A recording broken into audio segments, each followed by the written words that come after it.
2024 August 8-ാം തീയതി Indian പാർലമെന്റിൽ അവതരിപ്പിക്കപ്പെട്ട വഖഫ് നിയമ ഭേദഗതി സംയുക്ത പാർലമെന്ററി സമിതിയുടെ പരിഗണനയ്ക്ക് ശേഷം അവരുടെ നിർദ്ദേശങ്ങൾ പരിഗണിച്ചുകൊണ്ട് പാർലമെന്റിൻ്റെ ഇരുസഭകളിലും അവതരിപ്പിക്കപ്പെടുകയും 288, 232 എന്നീ വോട്ട് നിലയിൽ അത് പാസാക്കുകയും ചെയ്യുന്ന സാഹചര്യം ഉണ്ടായിരിക്കുന്നു. ഇനി മുതൽ പുതിയ വഖഫ് നിയമമാണ് രാജ്യത്ത് നടപ്പിലാകാൻ പോകുന്നത്. 1995 ഏറ്റവും അവസാനത്തെ വഖഫ് നിയമ ഭേദഗതി കൊണ്ടുവരുന്നത്, അല്ലെങ്കിൽ ഒരു വ്യക്തമായ വഖഫ് ആക്ട് കൊണ്ടുവരുന്നത്. ആ ആക്ടിലാണ് ഇപ്പോൾ മാറ്റം വരുത്തിയിരിക്കുന്നത്. ആ മാറ്റം എങ്ങനെയാണ് ഫലം ചെയ്യാൻ പോകുന്നത്, നിലവിലുള്ള വഖഫ് പ്രോപ്പർട്ടികളിന്മേലുള്ള ആരോപണങ്ങൾ, അതുമായി ബന്ധപ്പെട്ട തർക്കങ്ങൾ ഇനി എങ്ങനെയാണ് രൂപാന്തരപ്പെടാൻ പോകുന്നത്, അതുപോലെ മുസ്ലിം വിഭാഗത്തെ ഇതെങ്ങനെയാണ് ബാധിക്കാൻ പോകുന്നത് എന്നതുൾപ്പെടെയുള്ള ചോദ്യങ്ങളെല്ലാം ബാക്കിയാണ്. ഈ ചോദ്യങ്ങളെയാണ് നമ്മളിന്ന് അഡ്രസ്സ് ചെയ്യാൻ ശ്രമിക്കുന്നത്. ഇതിൽ ആദ്യം പരിശോധിക്കാൻ പോകുന്നത് നിലവിലെ വഖഫ് നിയമപ്രകാരം എന്താണ് വഖഫ്, അല്ലെങ്കിൽ എന്തൊക്കെയാണ് വഖഫ് ബോർഡുകളുടെ, വഖഫ് കൗൺസിലുകളുടെ, അല്ലെങ്കിൽ വഖഫ് ട്രൈബ്യൂണലിൻ്റെ കീഴിൽ വരുന്ന കാര്യങ്ങൾ, അതെങ്ങനെയാണ് മാറാൻ പോകുന്നത് എന്നതാണ് നമ്മൾ അനലൈസ് ചെയ്യുന്നത്. അപ്പം നിലവിലെ 1995 നിയമപ്രകാരം എന്താണ് വഖഫ് എന്ന് പരിശോധിക്കേണ്ടതുണ്ട്. വഖഫ് എന്ന് പറയുന്നത് ഒരു വ്യക്തിക്ക്, ഇന്നത്തെ അവസ്ഥയിൽ ഇന്ത്യയിൽ ഏത് മതവിഭാഗത്തിൽപ്പെട്ട വ്യക്തിക്കും വഖഫ് നൽകാൻ സാധിക്കും. അതായത് തൻ്റെ പേരിലുള്ള സ്വത്ത് വളണ്ടറിയായി തൻ്റെ സ്വന്തം ഇഷ്ടപ്രകാരം ഒരു മതത്തിൻ്റെ, പ്രത്യേകിച്ച് മുസ്ലിം മതത്തിൻ്റെ ആവശ്യങ്ങൾക്ക് വേണ്ടി, മുസ്ലിം മതസ്ഥാപനങ്ങൾ നിർമ്മിക്കുന്നതിന് വേണ്ടി, അല്ലെങ്കിൽ ശ്മശാനങ്ങൾ നിർമ്മിക്കുന്നതിന് വേണ്ടി, അല്ലെങ്കിൽ വിദ്യാഭ്യാസ സ്ഥാപനങ്ങൾ നിർമ്മിക്കുന്നതിന് വേണ്ടി സ്വമേധയാ നൽകുന്നതിനെയാണ് വഖഫ് എന്ന് പറയുന്നത്. ഇത് ഓറലായും റിട്ടണായും നൽകാൻ സാധിക്കും. അതായത് വാക്കാലും നൽകാൻ സാധിക്കും, എഴുതി നൽകാനും സാധിക്കും. 1913 വഖഫ് നിയമങ്ങൾ ആരംഭിക്കുന്നത്. ആ വഖഫ് നിയമത്തിൽ പറയുന്ന കാര്യം എന്താണെന്ന് വെച്ചാൽ, ഓറലായോ റിട്ടണായോ നൽകുന്ന വഖഫുകൾ പരിഗണിക്കാവുന്നതാണ്. അത് മാത്രമല്ല, ഒരു കുടുംബത്തിൻ്റെ അല്ലെങ്കിൽ ഒരു വ്യക്തിയുടെ കടബാധ്യത തീർക്കാൻ വേണ്ടി വഖഫ് നൽകാൻ സാധിക്കുന്ന ഒരു ഓപ്ഷൻ കൂടി അന്ന് 1913 വഖഫ് ആക്ട് പ്രകാരമുണ്ടായിരുന്നു. എന്നാൽ അന്നത്തെ അക്കൗണ്ട്സ്, അതായത് വഖഫുമായി ബന്ധപ്പെട്ട ഈ ഇടപാടുകൾക്ക് സുതാര്യതയില്ല എന്ന് കണ്ടാണ് 1923 വഖഫ് രജിസ്ട്രേഷൻ നിർബന്ധമാക്കിക്കൊണ്ടുള്ള നിയമം പ്രാബല്യത്തിൽ വരുന്നത്. 1923 വരുത്തിയ മാറ്റപ്രകാരം രജിസ്ട്രേഷൻ നിർബന്ധമാക്കി. പിന്നീട് 1954 വഖഫ് കൗൺസിൽ രൂപീകരിക്കപ്പെടുന്നത്, അല്ലെങ്കിൽ വഖഫ് ബോർഡുകൾ രൂപീകരിക്കപ്പെടുന്നത്. വഖഫ് കൗൺസിലുകൾ 1964 1954 വഖഫ് ബോർഡുകൾ രൂപീകരിക്കപ്പെടുകയാണ്. ഓരോ സംസ്ഥാനത്തും അതായത് വഖഫ് ബോർഡുകൾ രൂപീകരിക്കപ്പെടുന്നു. അതിൽ ആരൊക്കെ അംഗങ്ങളാവണം, ആ വഖഫ് ബോർഡിന് കീഴിൽ എന്തൊക്കെ പ്രവർത്തനങ്ങൾ നടക്കും, അതിൻ്റെ ഭാഗമായി ഈ വഖഫ് ബോർഡുകൾക്കുള്ള അധികാരങ്ങൾ കൃത്യമായി നിർണ്ണയിച്ചു കൊടുത്തത്, അല്ലെങ്കിൽ അതിനെ നിർവചിച്ചു കൊടുത്തത് 1954 വഖഫ് നിയമമായിരുന്നു. ശേഷം 64 സെൻട്രൽ വഖഫ് കൗൺസിൽ നിർമ്മിക്കപ്പെടുന്നത്. അതായത് സെൻട്രൽ വഖഫ് കൗൺസിലാണ് എല്ലാ സംസ്ഥാനത്തെയും വഖഫ് ബോർഡുകളുടെ പ്രവർത്തനങ്ങളെ ഏകോപിപ്പിക്കുന്നത്. സെൻട്രൽ വഖഫ് കൗൺസിൽ രൂപീകരിക്കപ്പെടുന്നത് 1964. ശേഷം 1995 ഇപ്പോൾ നമ്മുടെ രാജ്യത്ത് നിലനിൽക്കുന്ന വഖഫ് നിയമം പ്രാബല്യത്തിൽ വരുന്നത്. അതായത് ഒരു പ്രോപ്പർ ആക്ടായിട്ട്, ഒരു എന്താ പറയുക, വ്യക്തമായൊരു നിയമമായിട്ട് 1995 ഈ നിയമം മാറുന്നു എന്ന് നമുക്ക് കാണാൻ സാധിക്കും. ഈ നിയമത്തിലാണ് 1995 വഖഫ് ട്രിബ്യൂണലുകൾ നിലവിൽ വരുന്നത്. നിങ്ങളുടെ ഭൂമിയുമായി ബന്ധപ്പെട്ട് അത് വഖഫാണോ അല്ലയോ എന്ന് ഉറപ്പുവരുത്താനുള്ള ഒരു ട്രിബ്യൂണലായി, അതിന് ബന്ധപ്പെട്ട ഒരു ബോഡിയായി ഈ വഖഫ് ട്രിബ്യൂണലുകൾ മാറുന്നത് 1995 കൂടിയാണ്. എന്താണ് മുത്തവലി എന്ന് പറയുന്നത്? ഈ വഖഫിൻ്റെ അധികാരം നൽകുന്നത്, അതായത് വഖഫിൻ്റെ മാനേജിങ് പാർട്ട് അല്ലെങ്കിൽ അഡ്മിനിസ്ട്രേറ്റർ എന്നൊക്കെ വിളിക്കുന്ന ഒരു വ്യക്തിയാണ് ശരിക്കും പറഞ്ഞാൽ മുത്തവലി എന്ന് പറയുന്നത്. അതൊരു പലപ്പോഴും അതൊരു റിലീജിയസ് ഫിഗർ ആയിരിക്കും, അതൊരു മതപരമായ ഒരു വ്യക്തിത്വമായിരിക്കും. അദ്ദേഹത്തിൻ്റെ കീഴിലായിരിക്കും വഖഫ് വരിക. അദ്ദേഹത്തെ വാക്കിഫ് എന്ന് പറയുന്നത് വഖഫ് നൽകുന്ന വ്യക്തിയെ വിളിക്കുന്ന പേരാണ് വാക്കിഫ്. വഖഫ് നൽകി കഴിഞ്ഞാൽ ആ ഭൂമിയുടെ അധികാരം, അല്ലെങ്കിൽ ആ ഭൂമിയുടെ ക്രയവിക്രയങ്ങൾ, അല്ലെങ്കിൽ ആ ഭൂമിയിൽ എന്തൊക്കെ ചെയ്യണം എന്ന കാര്യം തീരുമാനിക്കുന്ന വ്യക്തിയാണ് ആ അഡ്മിനിസ്ട്രേറ്ററെ വിളിക്കുന്ന പേരാണ് മുത്തവലി. അപ്പോൾ മുത്തവലി ആരാണ് എന്നുള്ളത് ഇന്ന ആളെ ചുമതലപ്പെടുത്തിക്കൊണ്ടാണ് വഖഫ് നൽകുന്നത്. ഈ വാക്കിഫാണ് ഇത് ഇന്ന ആളെ ചുമതലപ്പെടുത്തിക്കൊണ്ട് വഖഫ് നൽകുന്നത്. അപ്പോൾ ഈ മുത്തവലി അതുപോലെ വാക്കിഫ് എന്നീ രണ്ട് വാക്കുകൾ, രണ്ട് കോയിനേജുകൾ ഓർക്കുക. അതുപോലെ തന്നെ 1995 ഈ നിയമപ്രകാരം എന്താണ് വഖഫ് കൗൺസിലിൻ്റെ അധികാരം എന്താണ് എന്നുള്ളത് നിർവചിക്കപ്പെട്ടു. അതുപോലെ വഖഫ് ബോർഡിൻ്റെ അധികാരം എന്താണെന്ന് നിർവചിക്കപ്പെട്ടു. അതുപോലെ വഖഫ് ബോർഡുകളുടെ CEO ചീഫ് എക്സിക്യൂട്ടീവ് ഓഫീസർമാർ ആരായിരിക്കണം, അവരുടെ അധികാരം എന്തായിരിക്കണം എന്നുള്ള കാര്യങ്ങൾ കൃത്യമായി നിർവചിക്കപ്പെട്ടു എന്നതും വളരെ പ്രധാനപ്പെട്ടതാണ്. അതുപോലെ മറ്റൊരു കാര്യം, ഈ പറയുന്ന വഖഫ് ബോർഡുകളിലേക്കുള്ള ഇലക്റ്റഡ് അംഗങ്ങളും നോമിനേറ്റഡ് അംഗങ്ങളും ആരൊക്കെയായിരിക്കണം എന്നുള്ളതും കൃത്യമായി നിർവചിക്കപ്പെട്ടു. അതായത് ഇസ്ലാമിക് സ്കോളേഴ്സ്, അതായത് ഇസ്ലാമിക പണ്ഡിതന്മാരെ കൂടി ഇതിനകത്തേക്ക് ഉൾപ്പെടുത്തേണ്ടതുണ്ട് എന്നും അതിൽ ആരൊക്കെ ഇലക്റ്റഡ് മെമ്പർമാരാവണം, അതല്ലാതെ ഈ പറയുന്ന ഇസ്ലാമിക പണ്ഡിതന്മാരല്ലാതെ സമൂഹത്തിൽ പ്രധാനപ്പെട്ട പങ്ക് വഹിക്കുന്ന ആളുകൾ, സുപ്രീം കോടതി മുൻ ജഡ്ജിമാർ അല്ലെങ്കിൽ ഹൈക്കോടതി മുൻ ജഡ്ജിമാർ, MP-മാർ, MLA-മാർ, അങ്ങനെ പല കോണിൽ നിന്നുള്ള ആളുകളെ ഇതിനകത്ത് ഉൾപ്പെടുത്തേണ്ടതുണ്ട്. അത് ആരൊക്കെയായിരിക്കണം, അതിൽ ഇലക്റ്റഡ് മെമ്പർമാർ ആരൊക്കെയായിരിക്കണം, നോമിനേറ്റഡ് അംഗങ്ങൾ ആരൊക്കെയായിരിക്കണം എന്നുള്ളതിൽ കൃത്യമായ വ്യക്തത വരുന്നത് 1995 വഖഫ് നിയമപ്രകാരമാണ്. കുറച്ചുകൂടി ജനാധിപത്യവൽക്കരിച്ചുകൊണ്ടാണ് 2013 മാറ്റങ്ങൾ വരുന്നത്. 2013 വഖഫ് നിയമത്തിൽ വരുത്തിയ മാറ്റം എന്ന് പറയുന്നത് പ്രധാനപ്പെട്ട 2 മാറ്റങ്ങളാണ്. ഒന്ന്, ഈ പറയുന്ന വഖഫ് ട്രിബ്യൂണലിൽ നടക്കുന്ന ഇത്തരത്തിലുള്ള അവകാശവാദങ്ങൾ, അത് വഖഫാണോ അല്ലയോ എന്നുള്ള ഈ തർക്കങ്ങൾ പരിശോധിക്കുന്ന സമിതിയിൽ 3 അംഗങ്ങൾ ഉണ്ടാകുമെന്ന് ഞാൻ പറഞ്ഞു. അതിലൊന്ന് ഒരു ഇസ്ലാമിക നിയമങ്ങൾ അറിയാവുന്ന ഒരാളായിരിക്കണം എന്നൊരു നിബന്ധന കൊണ്ടുവരുന്നത് 2013 അതായത് ഇസ്ലാമിക വ്യക്തി നിയമപ്രകാരമാണ് വഖഫ് പ്രവർത്തിക്കുന്നത്. വഖഫ് എന്ന സങ്കല്പം തന്നെ മുസ്ലിം വ്യക്തി നിയമപ്രകാരമുള്ള ഒരു സങ്കല്പമാണ്. അതുകൊണ്ട് തന്നെ അതുമായി ബന്ധപ്പെട്ട എല്ലാ തരത്തിലുള്ള തർക്കങ്ങളും അതിനുള്ള പരിഹാരങ്ങളും എല്ലാം മുസ്ലിം വ്യക്തി നിയമം കൂടി പരിഗണിച്ചുകൊണ്ടാകണമെന്ന നിർദ്ദേശങ്ങൾ പല കമ്മിറ്റികൾ, പലതരത്തിലുള്ള ഇതുമായി ബന്ധപ്പെട്ട വിദഗ്ധരെല്ലാവരും നൽകിയിട്ടുണ്ട്. അതിൻ്റെ ഭാഗമായി ട്രിബ്യൂണലിലെ ഒരംഗം ഒരു മുസ്ലിം വ്യക്തി നിയമത്തിൽ അവഗാഹമുള്ള ഒരു വ്യക്തിയായിരിക്കണം എന്ന നിർദ്ദേശം ഇടുന്നത് 2013 അതുപോലെ തന്നെ ഇന്ത്യയിൽ അതുവരെയുള്ള വഖഫ് നിയമങ്ങളിലെല്ലാം പറയുന്നത് ഒരു മുസ്ലിമിന് മാത്രമേ വഖഫ് നൽകാൻ സാധിക്കൂ എന്നതാണ്. വഖഫായി ഒരു ഭൂമി നൽകണമെങ്കിൽ, ഒരു സ്വത്തിൻ്റെ ഒരു അംശം നൽകണമെങ്കിൽ അത് ഒരു മുസ്ലിമിന് മാത്രമേ സാധിക്കൂ എന്നാണ് 1913 23 54 1995 നിയമങ്ങൾ പറയുന്നത്. എന്നാൽ 2013 അത് മാറുകയും ഇന്ത്യയിലെ ഏതൊരു പൗരനും വഖഫ് നൽകാം എന്ന തരത്തിലേക്ക് ആ നിയമത്തെ മാറ്റുകയും ചെയ്തു. 2024 സെപ്റ്റംബർ മാസത്തെ കണക്ക് പ്രകാരം ഇന്ത്യയിലാകെ 8.72 ലക്ഷം വഖഫ് പ്രോപ്പർട്ടികളുണ്ട് എന്നാണ് കണക്ക്. അത് ഇന്നത്തെ ഇന്ത്യൻ മാർക്കറ്റ് വാല്യൂ അനുസരിച്ച് ഏകദേശം 1.2 ലക്ഷം കോടി രൂപയുടെ പ്രോപ്പർട്ടി വരും എന്നതാണ് ഏകദേശം കണക്കാക്കുന്നത്. അത് 2006 സച്ചാർ കമ്മിറ്റി റിപ്പോർട്ടിൽ പ്രത്യേകമായി അത് പരാമർശിക്കുന്നുണ്ട്. അപ്പോൾ ഇത് ശരിക്കും പറഞ്ഞാൽ ലോകത്തിലെ തന്നെ ഏറ്റവും വലിയ വഖഫ് പ്രോപ്പർട്ടി നിലനിൽക്കുന്നത് ഇന്ത്യയിലാണ്. അതായത് ഏറ്റവും കൂടുതൽ വഖഫ് പ്രോപ്പർട്ടി ഉള്ളത് ഇന്ത്യയിലാണ്. അത് മാത്രമല്ല, അതിൽ 7% നിലവിലെ വഖഫ് പ്രോപ്പർട്ടികളിൽ 7% വഖഫ് പ്രോപ്പർട്ടികളിലും ഈ പറഞ്ഞതുപോലെ ഒരു അനധികൃത കയ്യേറ്റം എന്ന് പറയുന്ന ഒരു ആരോപണമോ തർക്കമോ നിലനിൽക്കുന്നുണ്ട്. അതിൽ 2% വഖഫ് പ്രോപ്പർട്ടികളും ഇത്തരത്തിലുള്ള ആരോപണങ്ങളിന്മേൽ അല്ലെങ്കിൽ തർക്കത്തിന്മേൽ കോടതി വ്യവഹാരങ്ങളിൽ കിടക്കുന്നതാണ് എന്നുകൂടി കണക്കുകൾ വ്യക്തമാക്കുന്നുണ്ട്.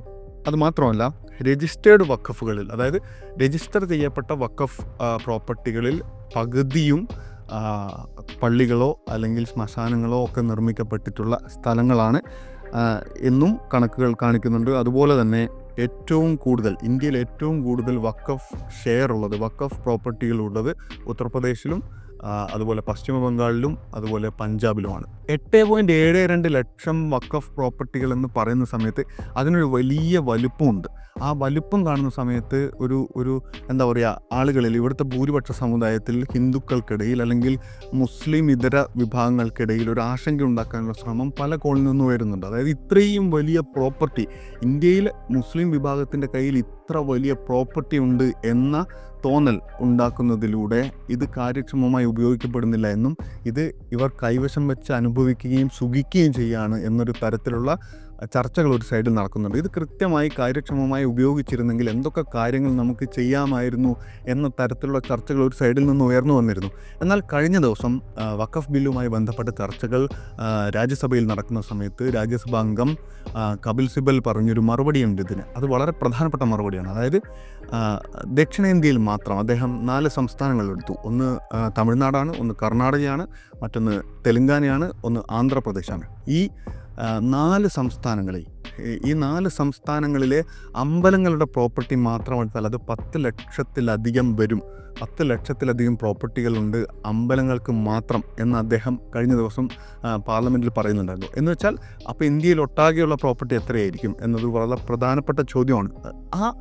ആ എക്സ്ട്രാവഗൻസ് നമ്മളെ ഭയപ്പെടുത്തുന്ന തരത്തിലൊരു വലിപ്പം തോന്നിപ്പിക്കുക എന്നുള്ളത് ഈ പറയുന്ന അപരമത വിദ്വേഷം കൂടി ജനിപ്പിക്കാനുള്ളൊരു ശ്രമമാണ് എന്നുള്ളത് വളരെ പ്രധാനപ്പെട്ട കാര്യമാണ്.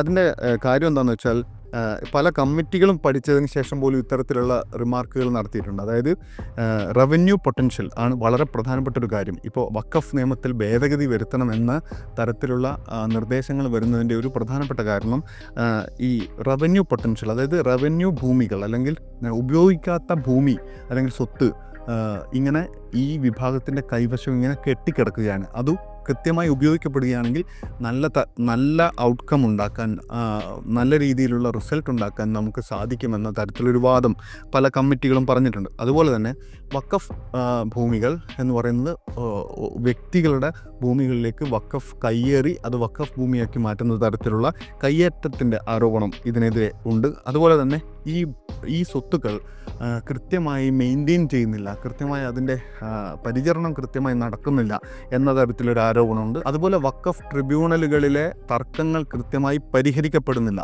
ഈ തർക്കങ്ങൾ കാലങ്ങളായി ട്രിബ്യൂണലുകളിൽ കെട്ടിക്കിടക്കുന്ന സാഹചര്യം ഉണ്ടാകുന്നു. അത് കൃത്യമായി അഡ്രസ്സ് ചെയ്യാനോ അത് പരിഹരിക്കാനോ സാധിക്കുന്നില്ല എന്നൊരു വാദം കൂടി ഇത്തരം കമ്മിറ്റികളുടെ ഭാഗത്തു നിന്നുണ്ടാകുന്നുണ്ട്. അതുപോലെ തന്നെ ഇതുമായി ബന്ധപ്പെട്ട സർവേ കൃത്യമായി നടക്കുന്നില്ല. അതായത് അത് വളരെ ജെനുവിനായ ഒരു കാര്യം തന്നെയാണ്. വഖഫുമായി ബന്ധപ്പെട്ട സർവേ ഇപ്പോഴും പല സംസ്ഥാനങ്ങളും പൂർത്തിയാക്കിയിട്ടില്ല എന്നുള്ളൊരു കാര്യമുണ്ട്.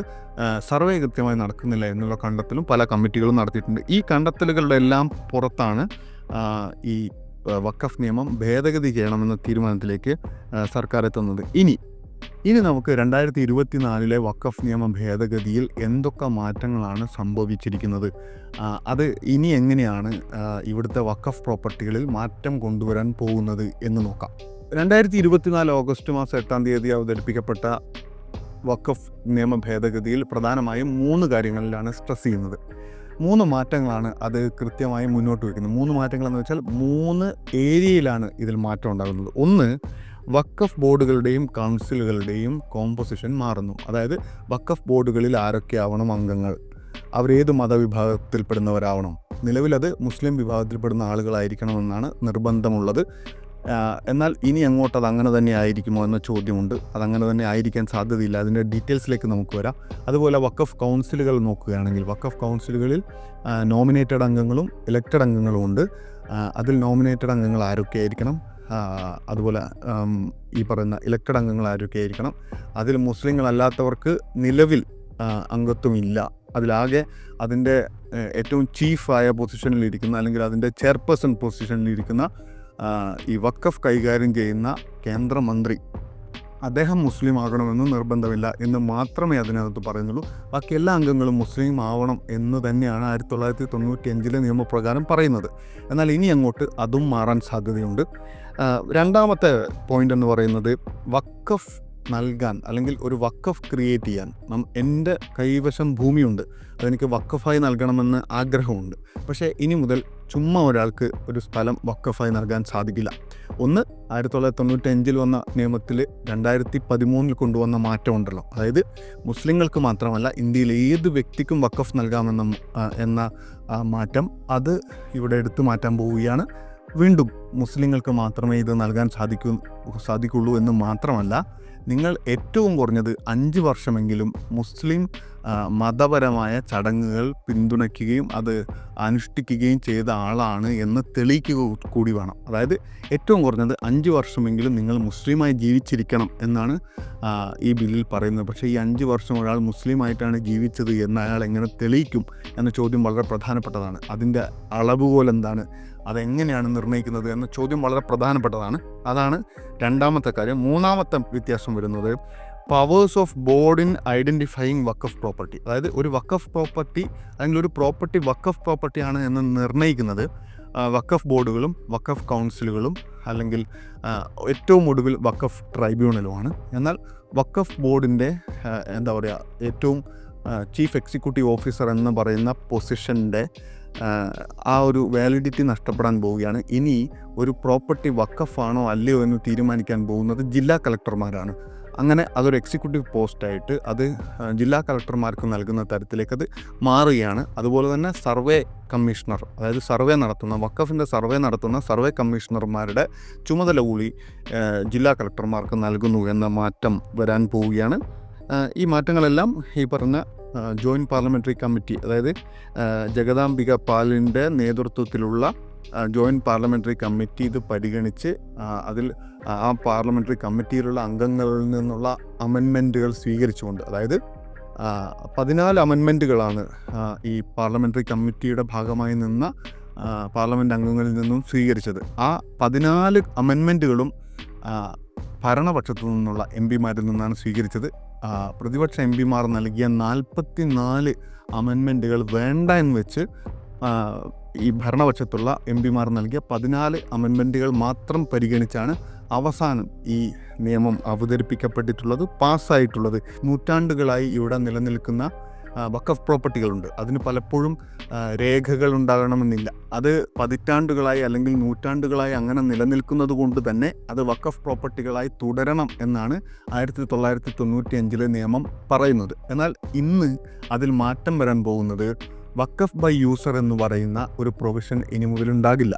അതുമാത്രമല്ല, അതാരുടെ ഭൂമിയാണ് എന്നുള്ളത് ഇനി മുതൽ ജില്ലാ കളക്ടർമാർ തീരുമാനിക്കും. മറ്റൊന്ന്, ഗവൺമെൻറ് പ്രോപ്പർട്ടി ആസ് വഖഫ് ഭൂമിയിലുള്ള ഗവൺമെൻറ് പ്രോപ്പർട്ടികളുണ്ട്. അതായത് ഗവൺമെൻറ് ഓഫീസുകൾ സ്ഥിതി ചെയ്യുന്നത് പലതും വഖഫ് പ്രോപ്പർട്ടിയിലാണ് എന്നൊരു പ്രശ്നം നിലനിൽക്കുന്നുണ്ട്. അത് വഖഫ് ഭൂമിയാണോ ഗവൺമെൻറ് ഭൂമിയാണോ എന്ന തർക്കം നിലനിൽക്കുന്ന സ്ഥലങ്ങളുണ്ട്. അവിടെ ആ സ്ഥലങ്ങൾ ഇനി മുതൽ വഖഫ് ഭൂമി ആയിരിക്കില്ല. അതായത് വഖഫ് ഭൂമിയാണ് എന്ന് ക്ലെയിം ചെയ്യുന്നതിനപ്പുറത്തേക്ക് അതൊരു തർക്കത്തിൽ നിലനിൽക്കുന്ന ഭൂമിയായിട്ടാണ് കണക്കാക്കുക. ആ തർക്കവും ആര് തീരുമാനമെടുക്കും എന്നുള്ള ചോദ്യമുണ്ട്. അതിൽ അവസാന തീരുമാനമെടുക്കാൻ പോകുന്നത് സർക്കാരിൻ്റെ തന്നെ ഭാഗമായിട്ടുള്ള ജില്ലാ കളക്ടറാണ്. അതായത് സർക്കാരിൻ്റെ ഭൂമിയാണോ വഖഫിൻ്റെ ഭൂമിയാണോ എന്ന തർക്കം പരിഹരിക്കാൻ പോകുന്നത്, അല്ലെങ്കിൽ അതിൽ അവസാനത്തെ തീരുമാനമെടുക്കാൻ പോകുന്നത് സർക്കാരിൻ്റെ ഭാഗമായി നിൽക്കുന്ന ഒരു പ്രധാനപ്പെട്ട ഉദ്യോഗസ്ഥനായിരിക്കും എന്നുള്ളതാണ് ഇതിലെ മാറ്റം. പിന്നെ സെൻട്രൽ വഖഫ് കൗൺസിൽ വരാൻ പോകുന്ന മാറ്റങ്ങളുണ്ട്. ഒന്ന്, അതിലെ വഖഫിൻ്റെ ചുമതലയുള്ള കേന്ദ്രമന്ത്രിയാണ് അതിൻ്റെ ചെയർപേഴ്സണായി വരേണ്ടത്. അതുപോലെ തന്നെ എം പിമാർ, മുൻ സുപ്രീം കോടതി ഹൈക്കോടതി ജഡ്ജിമാർ, സമൂഹത്തിലെ പ്രധാനപ്പെട്ട വ്യക്തിത്വങ്ങൾ, ഇവരെല്ലാം ഇതിനകത്ത് ഉൾപ്പെടുത്തേണ്ടതുണ്ട് എന്ന് പറയുന്നുണ്ട്. അതായത് മുസ്ലിം പണ്ഡിതരെ കൂടാതെ ഇത്രയും ആളുകളെ കൂടി ഇതിനകത്ത് ഉൾപ്പെടുത്തണമെന്ന് പറയുന്നുണ്ട്. ഈ നിയമം ഈ 2024 വരുമ്പോൾ എങ്ങനെ മാറുന്നതെന്ന് ഞാൻ പറഞ്ഞുതരാം. അതായത് എം പിമാർ, ജഡ്ജിമാർ, അതുപോലെ മറ്റ് സമൂഹത്തിലെ പ്രധാനപ്പെട്ട വ്യക്തികൾ, ഇവരൊന്നും മുസ്ലിം വിഭാഗത്തിൽ നിന്നുള്ളവരാകണമെന്നില്ല. അതായത് ഈ കൗൺസിലിൽ വരുന്ന ഈ അംഗങ്ങളുണ്ടല്ലോ, അതായത് മുസ്ലിം മതപണ്ഡിതന്മാരല്ലാതെ അതിനകത്ത് ഉൾപ്പെടുത്തിയിട്ടുള്ള മറ്റംഗങ്ങൾ മുസ്ലിങ്ങളാകണമെന്ന് ഇനി നിർബന്ധമില്ല എന്ന ഒരു മാറ്റം അതിൽ വരുന്നു. അതുമാത്രമല്ല, ഏറ്റവും കുറഞ്ഞത് 2 നോൺ മുസ്ലിങ്ങളല്ലാത്ത 2 പേരെങ്കിലും കൗൺസിലിൽ ഉണ്ടാകണമെന്ന ഒരു പ്രധാനപ്പെട്ട മാറ്റം കൂടി 2024 അല്ലെങ്കിൽ 2025 ഇപ്പോൾ പാസ്സായ നിയമത്തിൽ വരുന്നുണ്ട്. അതായത് 2 പേരെങ്കിലും നോൺ മുസ്ലിംസ് ആയിരിക്കണം. അപ്പോൾ അതെന്തായാലും നിർബന്ധമാണ്. അത് കൂടാതെ ഈ മറ്റു വിഭാഗങ്ങളിൽ നിന്ന് ഉൾപ്പെടുത്തുന്നവർ മുസ്ലിങ്ങളാകണമെന്ന് നിർബന്ധമില്ല എന്നുകൂടിയാണ്. ഈ വഖഫ് ബോർഡിൽ എന്താണ് മാറ്റം വരുന്നത്?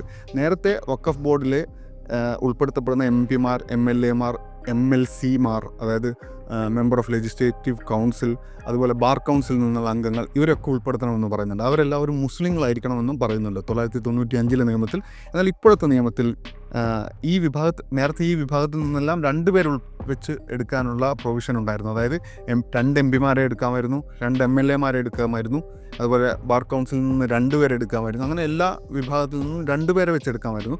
എന്നാൽ പുതിയ നിയമപ്രകാരം ഇതിൽ നിന്നെല്ലാം ഒരാളെ മാത്രമേ എടുക്കാൻ ഉള്ള പ്രൊവിഷനുള്ളൂ. അതുമാത്രവുമല്ല, അവർ മുസ്ലിങ്ങളാവണമെന്ന് നിർബന്ധമില്ല. മറ്റൊരു പ്രധാനപ്പെട്ട കാര്യം എന്താണെന്ന് വെച്ചാൽ, 2 സ്ത്രീകളെങ്കിലും ഏറ്റവും കുറഞ്ഞത് ഇതിനകത്ത് ഉണ്ടാകണം എന്നുള്ള ഒരു നിർബന്ധം വരുന്നുണ്ട്. അത് 2 സ്ത്രീകൾ ജനറലായിരുന്നു നേരത്തെ പറഞ്ഞത്. മൊത്തം അംഗങ്ങളിൽ 2 സ്ത്രീകളെങ്കിലും ഉണ്ടാകണമെന്നായിരുന്നു നേരത്തെ പറഞ്ഞത്. എന്നാൽ ഇപ്പോൾ 2024 അവതരിപ്പിച്ച നിയമത്തിൽ പറയുന്ന, അല്ലെങ്കിൽ ബില്ലിൽ പറയുന്ന, 2025 പാസ്സായ ഈ നിയമത്തിൽ പറയുന്നത് നിലവിലെ മുസ്ലിം അംഗങ്ങളിൽ 2 പേരെങ്കിലും സ്ത്രീ ആയിരിക്കണം എന്നുള്ളതാണ്. മറ്റംഗങ്ങൾക്കത് ബാധകമല്ല. മറ്റംഗങ്ങളിൽ ഈ പറയുന്ന സ്ത്രീ സംവരണം ബാധകമല്ല. മുസ്ലിം അംഗങ്ങളിൽ 2 പേരെങ്കിലും സ്ത്രീ ആയിരിക്കണം എന്നാണ് പറയുന്നത്. മാത്രമല്ല മുസ്ലിം അംഗങ്ങളിലുള്ള അംഗങ്ങളിൽ ഏറ്റവും കുറഞ്ഞത് ഷിയ, സുന്നി, അതുപോലെ മറ്റ് മുസ്ലിം പിന്നോക്ക വിഭാഗങ്ങളിൽ നിന്ന് ഏറ്റവും കുറഞ്ഞത് ഒരു അംഗത്തെയെങ്കിലും ഉൾപ്പെടുത്തണം എന്ന്, ഒരു അംഗത്തെയെങ്കിലും ഈ ഓരോ വിഭാഗത്തിൽ നിന്നും ഉൾപ്പെടുത്തണം എന്ന നിരീക്ഷണം കൂടി വരുന്നുണ്ട്. ഇനി ട്രിബ്യൂണലുകളുടെ കാര്യം നോക്കുകയാണെങ്കിൽ നേരത്തെ ട്രിബ്യൂണലുകളുടെ ചെയർപേഴ്സൺ പോസ്റ്റിൽ വരുന്നത് first class district sessions or civil ജഡ്ജിമാർക്ക് തുല്യമായ പൊസിഷനിലിരിക്കുന്ന ഒരാളായിരിക്കും. മാത്രമല്ല state officer equivalent to additional district magistrate, additional district മജിസ്ട്രേറ്റിന് തത്തുല്യമായ ഒരു സ്റ്റേറ്റ് സംസ്ഥാനത്തിൻ്റെ ഒരു സർക്കാർ ഉദ്യോഗസ്ഥനും കൂടി അതിനകത്ത് വരണം.